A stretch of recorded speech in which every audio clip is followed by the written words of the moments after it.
Good afternoon, everyone. It's an absolute pleasure being with you today, and a great honor being in this great event one more time for one more year. Thank you, Apostolos. Thank you, SAFETY4SEA. In our industry, there is one question that resonates louder with every passing year. Same question as Joanna asked before. Are our seafarers equipped with the competence, skills, and knowledge they need to thrive? The world embraces a cleaner, more sustainable energy future. We face radical technological advancements, and our industry is at the forefront of this transition. We are now in the middle of a crossroad of a massive transformation, which means we need to be proactive in preparing our seafarers to face challenges head-on, and we are at the crucial point right now. It is projected, I have a different number than Ioanna here, that by the mid-2030s, 800,000 seafarers will require additional training to safely operate vessels powered by alternative fuels like ammonia, hydrogen, and methanol. Now, combine this shift to cleaner technologies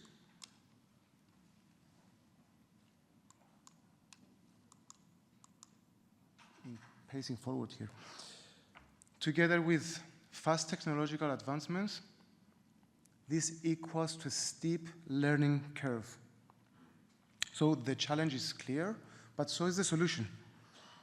Empowering our seafarers through competence, through innovative learning solutions. But then more questions arise. How proactive are we today in preparing our seafarers to stay ahead of this steep learning curve? And how ready are we today to close this knowledge gap that is being created? So in the next few minutes, I will try to answer these questions. In short, the answer to the first question is no, and the answer to the next two questions is yes, but I'm sure you would like to know why.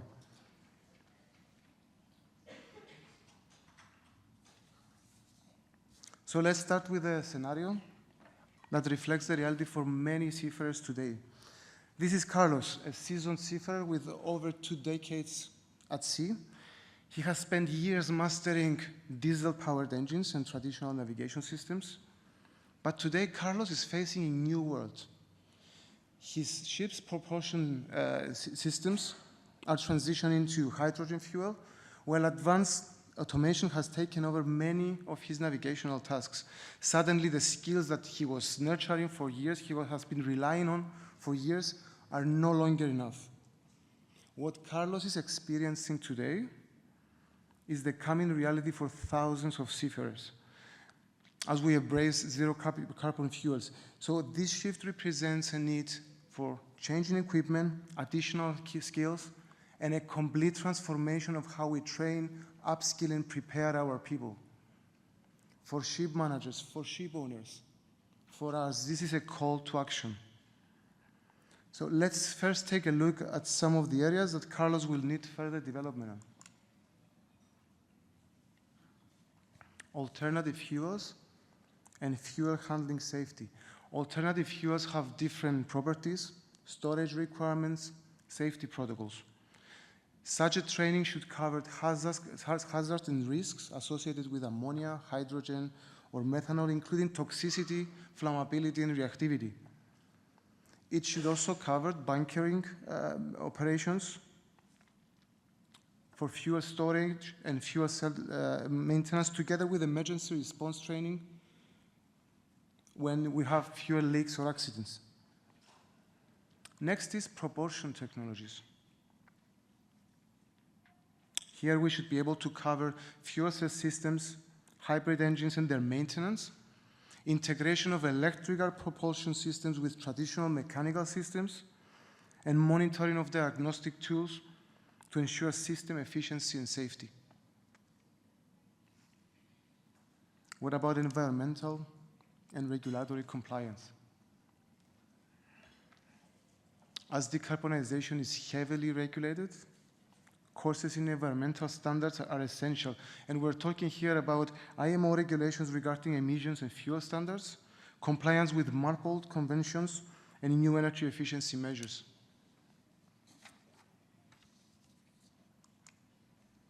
Now, what is included in automation and digital technologies? We know they will become a standard, which means we need to train our seafarers in remote operation technologies and the use of digital twins for ship systems. Our seafarers will also need to advance their knowledge on cybersecurity to be protected against hacking of automated systems. Last, but maybe the most important, we need to prepare our crew to manage risks specific to decarbonized operations by being able to run risk assessments and mitigation strategies, human factors training to ensure that we reduce the human error in high-risk environments, and health and safety protocols for working with zero carbon fuels. Those are just some of the areas that will address the skills gap and equip our seafarers with the knowledge to operate safely and with efficiency in this new era. So now that we've talked about some of those areas, what about the training methods? Let's explore those a bit. Given that the skills gap is growing fast, given our times, given the innovative and learning ways that exist today, isn't it responsible to choose the most effective and most engaging ways to instill knowledge to our seafarers?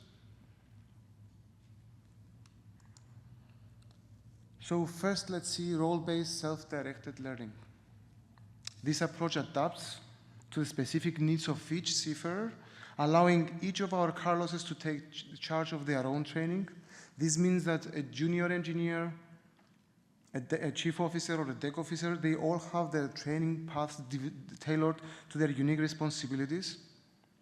And we came through time to understand that this personalized approach maximizes efficiency and ensures seafarers are learning exactly what they need when they need to.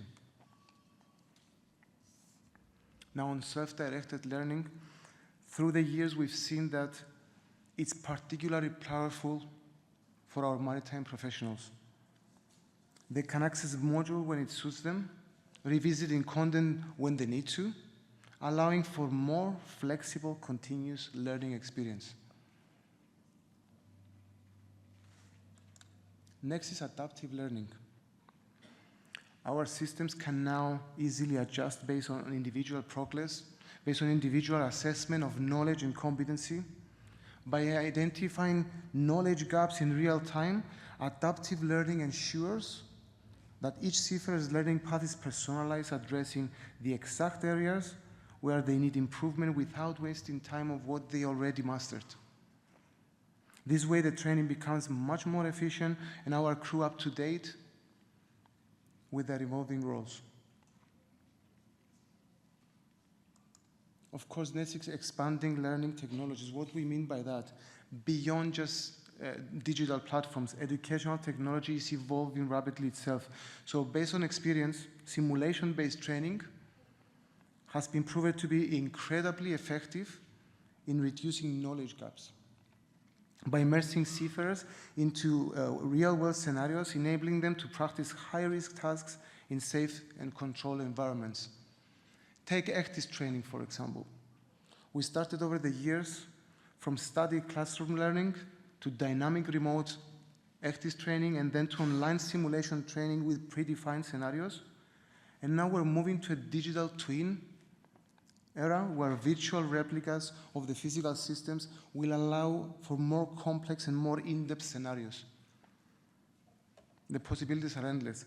So this progress reflects the broader shift we are seeing from reactive traditional training methods to proactive learning solutions.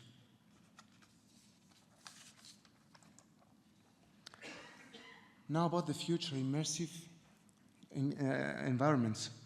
Looking at the future, the immersive environments will play an even greater role. Virtual reality, augmented reality, technologies that are already in motion will offer fully immersive training sessions where seafarers can walk through the ship's engine room or navigate complex scenarios without leaving their home. Now, what's in it for us? So what are the benefits for crew managers, for ship owners? For crew managers, the ability to standardize training across fleets is a significant advantage. Platforms that provide centralized access to training materials provide consistency, which reduces the administrative burden of managing training schedules for globally dispersed teams. For ship owners, on the other side, digital learning helps reduce risk. A well-trained crew minimizes operational errors, improves safety, and ultimately protects the company's investment. So as we move forward to zero carbon vessels and more automated operations, the potential risk can be enormous, but investing in cutting-edge digital learning solutions reduces the risk by ensuring that seafarers are prepared to handle the technologies that power the future. So finally, digital learning is a powerful recruitment and retention tool. It was mentioned before that retaining talent in our industry is difficult these days.